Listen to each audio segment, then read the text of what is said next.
রাকিব, তুই আমার এই বইটা কিনবি? কত টাকা বেচবি বল? দে, আমাকে 500 টাকা দিলেই হবে। আচ্ছা ঠিক আছে, এই নে। ভাই, তোরা এই বইটা কেউ কিনবি? আরে সুমন, তুই না কালকে একটা বই বেচলি আমার কাছে। সুমন, বইটা আমাকে দে। এই নে টাকা, এই নে বই। গুড মর্নিং বাচ্চারা। Good morning sir. ডাউন। চলো বাচ্চারা, সবাই বই বের করো।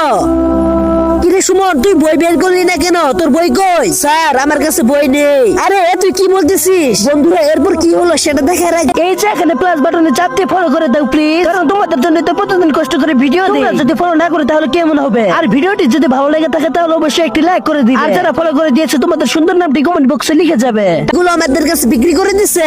এই নে, তুই বই বিক্রি করলি কেন? পড়বি না তুই? স্যার, আমার তো পড়ালেখা করার ইচ্ছা আছে। তাহলে বইগুলো বিক্রি করে দিলি কেন? স্যার, আমরা অনেক গরিব, টাকার অভাবে আমাদের পরিবার ভালোভাবে চলতে পারতেছে না।